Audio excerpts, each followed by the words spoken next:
Hogwarts presents its rules as boundaries, clear lines drawn to protect students from danger, chaos, and themselves. Break them, and the consequences seem obvious: detention, loss of points, a stern lecture, public embarrassment. But this is only the surface story, because the true consequences of breaking Hogwarts rules are almost never written down. They are not listed in handbooks. They are not announced in the Great Hall. They unfold quietly, shaping lives long after the punishment is over. To understand this, we must discard a comforting illusion: the illusion that Hogwarts rules exist primarily to maintain order. They do not. They exist to shape behavior, test judgment, and reveal character under pressure. And when a student breaks a rule, Hogwarts is not asking, "How do we punish this?" It is asking something far more consequential: what kind of person is being formed right now? Consider how often rule-breaking occurs at Hogwarts: after curfew, in forbidden corridors, around restricted books, inside the forest that was never meant for children. If rules were truly absolute, the school would collapse under constant enforcement. Instead, something else happens: selective tolerance. Some students are punished harshly, others are quietly redirected. A few are watched closely. The same offense can result in vastly different outcomes. Why? Because the rule was never the point. The response was. Breaking a rule at Hogwarts functions like a stress test. It exposes intention. Did the student break the rule out of curiosity, out of fear, out of arrogance, out of loyalty to someone else? Hogwarts measures this silently, and once measured, the student's future begins to shift. This is why some rule breakers are corrected and others are cultivated. Why one child is disciplined into obedience while another is pushed toward responsibility. The difference is not fairness, it is trajectory. Detention is rarely about time served. It is about association: who you serve it with, who supervises it, what kind of labor you are assigned. A knight polishing trophies teaches compliance. A knight in the forest teaches consequence. Both are punishments. Only one reshapes the soul. The castle itself participates. Corridors become longer. Staircases misbehave. Rooms reveal themselves only when needed. Students who repeatedly break rules begin to experience Hogwarts differently, not magically, psychologically. The castle stops being a playground. It becomes a mirror. This is why first-time rule breakers often feel emboldened. Nothing catastrophic happens. They survive. They return to the dormitory. They laugh. But something subtle has already changed. They have crossed a line and discovered that the world did not end. That realization is dangerous, and Hogwarts knows it. So the school waits. Because the second infraction is the real test, not of courage, but of learning. Those who repeat mistakes without reflection are guided toward stricter systems, toward authority, toward rigid control. Those who adapt are given something else entirely: trust. And trust is far more dangerous than punishment. Because once a student realizes they are being trusted after breaking a rule, the stakes multiply. Every choice begins to matter, not because of rules, but because of responsibility. This is the unspoken curriculum. Hogwarts does not teach morality directly. It creates conditions where morality must emerge, and rule breaking is the catalyst. By the time students leave the school, the consequences of their rule breaking have already taken root: in confidence, in caution, in defiance, in restraint. They carry these patterns into adulthood, into power, into war. This is why the most dangerous rules at Hogwarts are not the ones written on parchment. They are the invisible ones, the ones that determine who is corrected, who is protected, and who is quietly prepared for something much larger than school discipline. And we have only just begun to see what those preparations cost. Hogwarts does not enforce its rules uniformly because it was never designed to. The castle is not a courthouse, it is a crucible. Every rule exists within an environment that adapts to the person who breaks it. The same transgression committed by two different students can trigger entirely different outcomes, not because the school is inconsistent, but because it is diagnostic. Hogwarts observes before it reacts. Look closely at how authority operates within its walls. Professors are not merely instructors, they are behavioral interpreters. When a rule is broken, the first question is never what happened, it is why. A student sneaking into a restricted section for vanity is treated differently than one searching for knowledge to protect someone else. The rule is identical, the intent is not. And at Hogwarts, intent determines destiny. This is why many punishments seem strangely mismatched. A student who lies may receive mild correction. Another who tells the truth may be subjected to extreme consequence. This is not injustice, it is calibration. Hogwarts understands a dangerous truth about human development. Fear produces obedience, but meaning produces growth. So punishments are designed to attach meaning. Detentions are not random tasks, they are symbolic acts. Cleaning trophies reinforces history and legacy. Cataloging books enforces respect for knowledge. Working in the forest confronts mortality. Each punishment communicates something deeper than "don't do this again." It asks, do you understand what you're part of? Students who repeatedly break rules begin to encounter a pattern. Opportunities narrow, mentorship shifts. The tone of authority changes, not abruptly, gradually, like a door slowly closing. This is the true cost of careless defiance, not punishment, exclusion from influence. Because Hogwarts operates on a quiet hierarchy, not of blood, not of grades, but of trustworthiness under uncertainty. Students who break rules thoughtfully, who learn, adapt, and demonstrate accountability, are drawn closer to the school's inner mechanisms. They are given responsibility earlier, information sooner, choice more often. Others are protected from themselves by walls they cannot see. This is why some students are entrusted with dangerous knowledge while others are shielded from it. It is not favoritism, it is risk assessment. Even the house system reinforces this architecture of consequence. Rules broken in pursuit of courage are judged differently than those broken in pursuit of dominance. Rules broken out of loyalty differ from those broken for recognition. Hogwarts tracks these patterns over years, quietly, relentlessly. By the third or fourth infraction, the school already knows something critical about a student, not whether they are good or bad, but whether they reflect. Reflection is the rarest trait Hogwarts seeks, and rule breaking is how it tests for it. This is why some students feel watched, because they are. Not for wrongdoing, but for potential.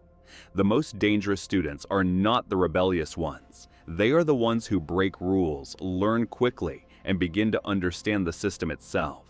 Those students are never punished lightly again, because they are no longer children in the eyes of the school. They are variables, and Hogwarts is very careful with variables, because history has taught it a brutal lesson. The students who understand rules deeply are the ones most capable of reshaping the world beyond them. And not all of those reshaped worlds are kind. The unspoken consequence, then, is this. Every broken rule at Hogwarts moves you closer to one of two paths, containment or preparation. And by the time you realize which one you're on, the choice has already been made. There is a moment every Hogwarts student experiences, usually without realizing it. It happens after a rule is broken, after the punishment is served, after life appears to return to normal. And yet, it doesn't. Because Hogwarts does not believe consequences end when detention ends. They accumulate. The castle has a long memory, not in spells or ledgers, but in patterns. Who hesitates before breaking a rule again? Who becomes bolder? Who becomes quieter? Each response is noted, not formally, but socially. The way professors speak to you changes. The way opportunities present themselves shifts. The way danger seems to find you becomes uncanny. This is the invisible weight of rule breaking. It follows students like a shadow, not heavy enough to crush them, but heavy enough to shape their posture. Consider how some students seem to stumble into trouble repeatedly. Secret passages reveal themselves at the wrong moments. Conversations stop when they enter rooms. They are chosen again and again for situations that test them beyond their years. This is not coincidence. It is consequence without ceremony. Hogwarts operates on a principle modern institutions fear to admit. People become what they are allowed to survive. When a student breaks a rule and survives intact, something changes inside them. When they do it again and survive with purpose, something hardens. When they do it repeatedly and are still entrusted with responsibility, something dangerous is born. Confidence without fear and fearlessness without wisdom has ended civilizations. This is why Hogwarts escalates consequences not in severity, but in meaning. Early punishments are corrective. Later ones are formative. Eventually, they become revelatory. At a certain point, rule breaking stops being a mistake. It becomes a signal, a declaration that a student is ready to face realities others are protected from. This is when Hogwarts stops intervening directly and starts watching from a distance. Students at this stage experience a subtle isolation, not social isolation, moral isolation. They are no longer guided clearly. Advice becomes ambiguous. Warnings turn into questions. What do you think will happen? This is not negligence. It is initiation. Because the greatest unspoken consequence of breaking Hogwarts rules is this: you are slowly removed from innocence, and innocence once gone is never restored. Some students carry this loss with humility. They grow cautious, thoughtful, restrained. Others carry it like a weapon. They learn how systems bend, how authority hesitates, how rules can be navigated rather than obeyed. These students are not expelled, they are retained. Because Hogwarts knows something terrifying, it is safer to shape such minds than to cast them out into the world unobserved. This is why some of the most rule-breaking students remain deeply embedded within the school, not because they are forgiven, but because they are useful. Over time, the weight becomes internal. Students begin to punish themselves before authority ever intervenes. Guilt, pride, rationalization. These inner consequences last far longer than any detention. They become habits of thought, patterns of choice. And when these students leave Hogwarts, the consequences follow them still. In how they treat power, in how they justify action, in how easily they cross lines others refuse to approach. The world beyond Hogwarts feels familiar to them because they have been living in moral ambiguity for years. This is the truth no rulebook explains. Breaking Hogwarts rules does not just change what happens to you, it changes who you become when no one is watching. And by the time students realize the weight they carry, they have already learned how to live with it. There is a quiet moment in every rule breaker's journey at Hogwarts when something unsettling becomes clear. The school is no longer reacting to them, it is positioning them. Up to this point, consequences have felt personal. Detentions, warnings, suspicion. Small corrections meant to nudge behavior back into acceptable lines. But for certain students, that phase ends, and what replaces it is far more consequential. They begin to be placed where rules matter less than outcomes. These students are not the loud rebels. They are the ones who break rules, survive the aftermath, and return changed but functional. Calmer, sharper, more aware. Hogwarts recognizes them instantly. Because such students possess a rare trait. They can operate in disorder without collapsing. This is when opportunities appear that are never officially offered. Being trusted with sensitive information. Being asked to keep an eye on situations that feel beyond student responsibility. Being allowed access others are denied, not openly, but implicitly. No permission is spoken, no rule is rewritten, but doors open. And with those doors comes a cost no detention ever imposed: visibility. Once a student reaches this stage, they are never truly anonymous again. They are observed not for misbehavior, but for decision-making under uncertainty. How do they act when rules conflict, when authority hesitates, when lives or futures are at stake? Hogwarts does not step in, because the lesson is no longer about rules. It is about judgment. This is where many fail. Not because they break rules, but because they begin to believe they are exempt from consequence. That belief is fatal. Hogwarts does not punish arrogance immediately. It lets it grow. It allows overconfidence to reveal itself in moments of pressure. And when it does, the response is swift and irrevocable. Trust is withdrawn, not loudly, not publicly, quietly. The student finds themselves excluded from critical moments they once navigated. The door closes forever.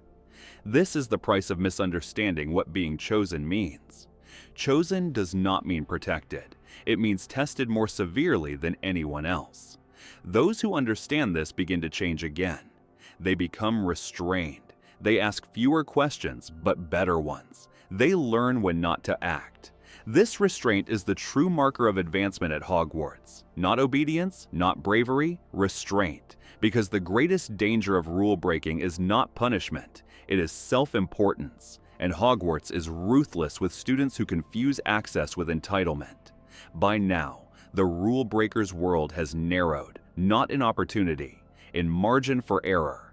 Every choice now carries disproportionate weight. Every mistake echoes. They are no longer students learning rules. They are individuals being evaluated for how they will wield power without them.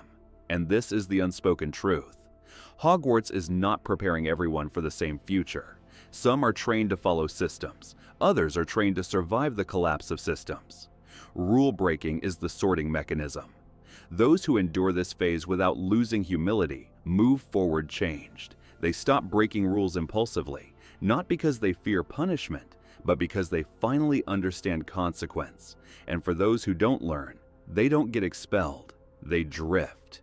Graduating with knowledge, but without trust. Powerful, but alone. This is the cost of being chosen by Hogwarts. You gain access to truths others never see, and you lose the safety of pretending your actions don't matter. From here on, every decision defines you. By the time a student reaches this stage, something irreversible has occurred. They no longer think of rules as barriers, they think of them as signals. At Hogwarts, rules do not merely restrict behavior, they communicate intent. They indicate which dangers are obvious and which are hidden. Students who break rules repeatedly and survive the aftermath begin to read these signals instinctively. They learn which rules exist to protect life, which exist to preserve tradition, and which exist simply to maintain appearances. And this knowledge changes them. This is the quiet rewriting of identity. A student who once asked, "Am I allowed to do this?" now asks, "What happens if I do?" That shift is subtle, but it is profound. Hogwarts does not correct this shift, it observes it. Because this is the moment when a child stops seeking permission and starts calculating consequence. That is not rebellion. That is power awareness. From here on, rule breaking becomes rarer, but more intentional. No longer impulsive, no longer reckless. Every violation now serves a purpose: to access information, to test boundaries, to protect someone else, to prevent a greater harm, or sometimes to confirm a suspicion about how the system truly works.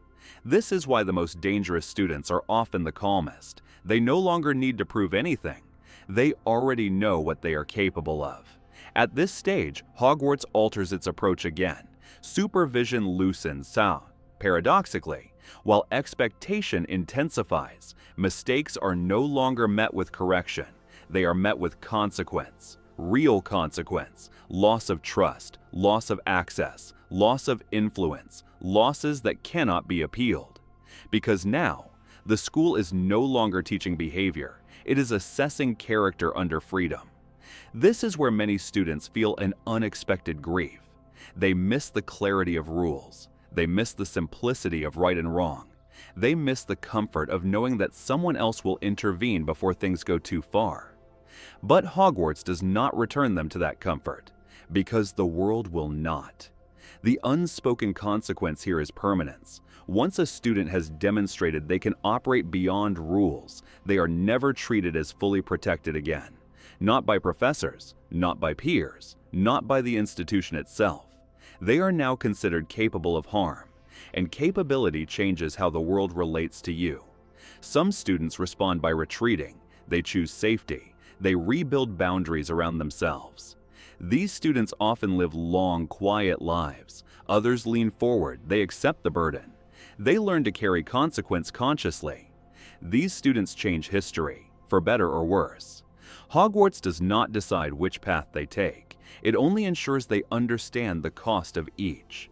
This is why the school seems inconsistent to outsiders, why punishments appear arbitrary, why some students are shielded while others are exposed. Hogwarts is not enforcing equality, it is enforcing readiness.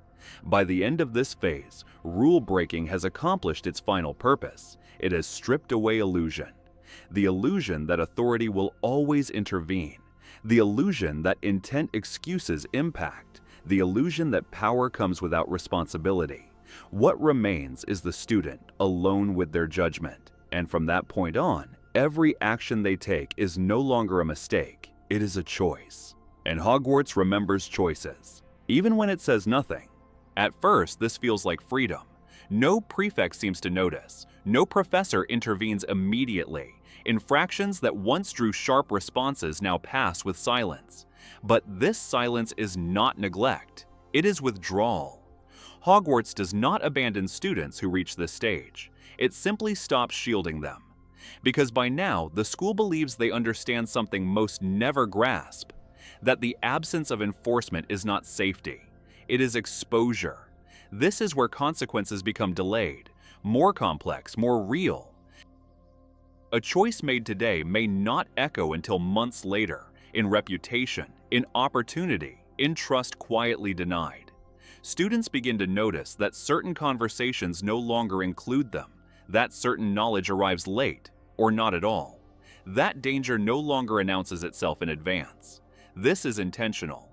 Hogwarts is simulating the world beyond its walls, a world where there are no prefects, no point systems, no detentions, only outcomes.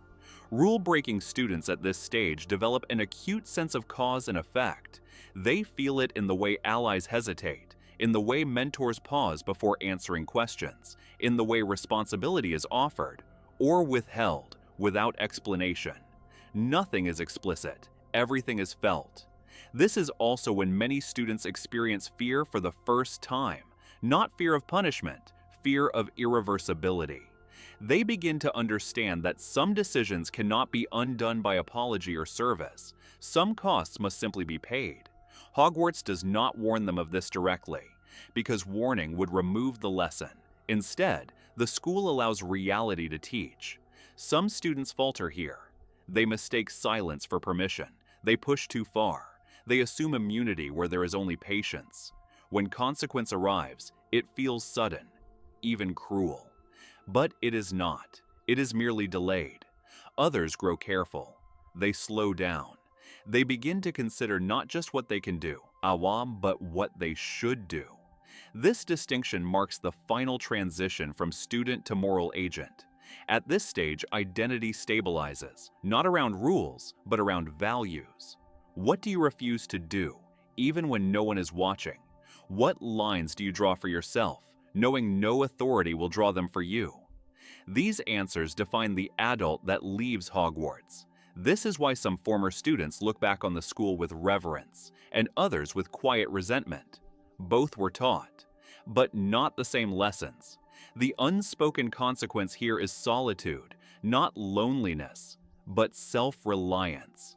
Once the rules stop watching you, you are alone with your judgment, and for the first time, that judgment truly matters. Hogwarts has no interest in controlling graduates. It wants something far more dangerous. People who can choose restraint without supervision. People who understand consequence without threat. People who know the weight of action because they have felt it.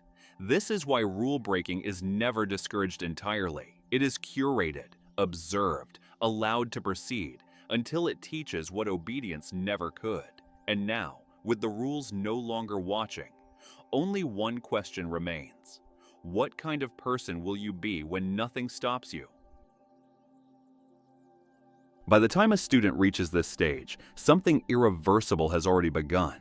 A record is being written, not on parchment, not in files, not in any office you could break into or erase. It is written in memory. Hogwarts never forgets behavior. It contextualizes it. Every rule broken, every line crossed, every excuse given is absorbed into a larger narrative about who you are becoming. Professors do not judge individual acts in isolation. They track patterns, trajectories, intent, and once a reputation forms, it moves faster than any punishment ever could. This is where students often feel confused. They stopped breaking rules weeks ago. They've behaved. They've followed instructions. So why does opportunity feel unreduced? Why are they no longer recommended for certain responsibilities? Why do invitations quietly stop arriving? Why does trust feel thinner, more conditional? Because reputation lags behind behavior, and Hogwarts understands something deeply human. People change faster than perceptions do. At this level, consequences are social rather than disciplinary. A professor pauses before offering mentorship. A peer hesitates before sharing sensitive knowledge. A leadership role goes to someone else, without explanation. Nothing is hostile, nothing is explicit, and that is what makes it powerful. Hogwarts believes that social consequence teaches what punishment cannot. Punishment corrects behavior, reputation shapes identity. Students begin to realize that some rules were never about safety or order. They were about signal. Breaking certain rules signaled recklessness. Breaking others signaled ambition. Breaking some signaled curiosity. Breaking a few signaled disregard. The school never clarifies which is which, because discernment is part of the education. This is when students confront a hard truth. Intent does not matter as much as impact. You may know why you did something. Others only know what it cost them. Those who mature here begin rebuilding quietly. They show consistency, restraint, reliability without theatrics, not to regain approval, but to redefine themselves. This process takes time. Hogwarts does not rush redemption, because rushed redemption is performance, not growth. Others react differently. They become bitter. They decide the system is unfair. That labels are permanent. That effort is pointless. These students often lean further into rule breaking, not out of curiosity, but defiance. This is where paths truly diverge. The unspoken consequence at this stage is legacy. Long after detentions fade, people remember who could be trusted in a crisis, who acted responsibly when no one forced them to, who treated power as a tool rather than a toy. These memories follow students beyond the castle, into careers, into alliances, into conflicts that will one day matter far more than school rules ever did. Hogwarts does not announce this. It allows students to discover it, because discovering it hurts just enough to be remembered. By now, the rule breaker understands something crucial. Rules were temporary. Reputation is not, and while punishment ends, perception accumulates. The question is no longer, what will happen if I break this rule? It is, who am I teaching people to believe I am? And with that realization, the nature of rule breaking changes forever. Some stop breaking rules altogether. Others break them with precision. And a rare few learn when to obey, not out of fear, but strategy. Hogwarts never tells students which one to become. It simply watches and remembers. There comes a moment every student reaches without realizing it, a moment when Hogwarts stops correcting you and starts measuring you. Up until now, the castle has been watching patterns, behavior, reputation, trajectory. But in this phase, something changes. The school begins to interact with your choices, not through announcements, not through warnings, but through circumstance. Doors open or remain closed. Opportunities appear disguised as inconveniences. Challenges arrive without explanation, and suddenly 2 students break the same rule, yet only one pays the price. This is not favoritism, it is filtration. Hogwarts does not protect everyone equally. It protects potential, and it tests intent. A student with a history of reckless defiance who sneaks out after curfew is punished swiftly. A student with a record of responsibility who does the same might encounter something else entirely. A locked corridor left briefly unguarded, a task that seems accidental, a danger that feels almost intentional. This is where the castle becomes a teacher, not a judge. Hogwarts believes that those who have learned restraint deserve trial, not punishment. and those who have not require boundaries. This is the phase where students whisper, "Why was he allowed to do that? Why did she get away with it?" They assume injustice, but the truth is far more unsettling. The castle knows who can carry weight and who would be crushed by it, so it assigns burdens carefully. Some rules exist to prevent chaos, others exist to protect the unready. Breaking them too early marks you as dangerous. Breaking them after earning trust marks you as capable. The difference is invisible to students, but not to the castle. At this stage, consequences no longer arrive as detentions. They arrive as responsibility, as risk, as moments where failure would cost more than points ever could. This is when students begin to realize something frightening. Hogwarts doesn't just punish mistakes, it uses them. Those being tested feel it immediately, a sense of being watched, not by eyes, but by expectation. Their decisions carry weight now, not because of rules, but because of impact. This is where heroes are quietly shaped, and where others are quietly filtered out. Some students rise. They act carefully. They break rules only when necessary. They accept consequences without resentment. They learn that power without discipline is noise. Others fail the test. They mistake silence for permission, trust for weakness, opportunity for entitlement. And when they fall, the fall is harder, because this time it was earned. Hogwarts does not explain this system, because explanation removes accountability. Discovery creates ownership. By the end of this phase, students sense something irreversible. They are no longer children being managed. They are individuals being evaluated, and the castle is deciding something quietly, patiently, relentlessly. Who will it shield when darkness comes? And who will it allow to face consequences alone? Because protection is not a right at Hogwarts. It is a responsibility, earned long before anyone realizes they are earning it. By the time a student reaches this stage, something crucial has already happened. They no longer break rules out of curiosity. They no longer rebel for thrill. They break rules because someone has to. This is the most dangerous phase at Hogwarts, not because of punishment, but because the school begins to depend on certain students to disobey.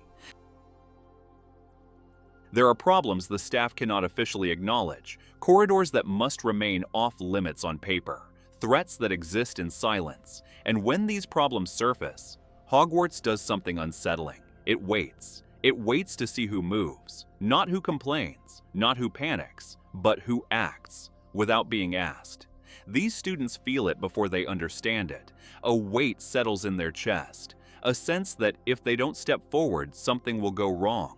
And when they act, no punishment follows, no praise either, just a quiet allowance. This is not coincidence. This is conscription. Hogwarts never drafts openly. It recruits through consequence. Those who break rules with purpose are allowed to continue. Those who break them for ego are eventually crushed by them. This is why some students accumulate detentions for minor infractions, while others wander forbidden halls repeatedly and are never caught. Not because they're lucky, because the castle needs them. At this point, rule breaking reshapes identity. The student is no longer trouble. They become necessary, a pressure valve, a failsafe, a line of defense the system pretends does not exist. But destiny has a cost. Every rule broken for the greater good pulls the student further from normal life. They stop attending feasts fully present. They listen to conversations differently. They watch exits. They calculate consequences automatically and slowly, invisibly. They outgrow their peers. This is why some graduates leave Hogwarts unable to return to ordinary paths. They were never trained to obey blindly again. They were trained to choose when rules must bend and when they must stand firm. Hogwarts knows this. It accepts the loss because when darkness rises, it will not be rules that save the school. It will be the ones who learned when to break them. But here lies the final cruel truth. Hogwarts does not guarantee survival to those it shapes. It only guarantees purpose. Some will fall. Some will disappear into history as footnotes. Some will be remembered only in silence. Because destiny is not heroic. It is heavy. And it begins the moment rule breaking stops being rebellion and becomes responsibility. In the end, Hogwarts does not punish rule breakers. It keeps them, not their names, not their trophies, but pieces of who they were meant to be. Long after graduation, long after robes are folded away, something lingers, a reflex to listen for danger in quiet rooms, a habit of standing near exits, an instinct to intervene when others hesitate. These are not lessons written in any textbook. They are scars left by choices the school never officially sanctioned, but quietly relied upon. Hogwarts presents itself as a place of learning, but beneath the banners and moving staircases, it is something older and colder. It is a crucible, and rules are not its true law. Survival is. Those who never broke a rule often leave untouched, whole, unburdened, able to forget. But those who crossed lines for the sake of others carry Hogwarts with them forever, not as nostalgia, as weight. They remember moments no one else does. A locked door opened at the wrong time, a choice made in seconds that saved lives quietly, a punishment never given, but never needed. These moments are never celebrated, because celebration would mean admission, and Hogwarts does not admit what it asks of children. This is the final unspoken consequence. The school trains some students to become guardians before they are ready, and once that instinct is forged, it cannot be unlearned. Many of them struggle afterward. Authority feels flawed, rules feel conditional, silence feels dangerous. They are not rebels anymore, they are watchers. Hogwarts never thanks them. It cannot. Because to thank them would be to confess that order alone was never enough, that rules were never sufficient, that the school survived not because of obedience, but because some were brave enough to disobey at the right moment. And so history remembers the castle, the headmasters, the wars, the victories. But it forgets the quiet figures who stood in forbidden corridors, making impossible decisions without applause. Yet the castle remembers. Staircases slow for them, doors open easier, shadows part just enough. Because Hogwarts does not love rule breakers, it needs them, and when they leave, it waits for the next ones. This is the truth hidden beneath every rule carved into stone.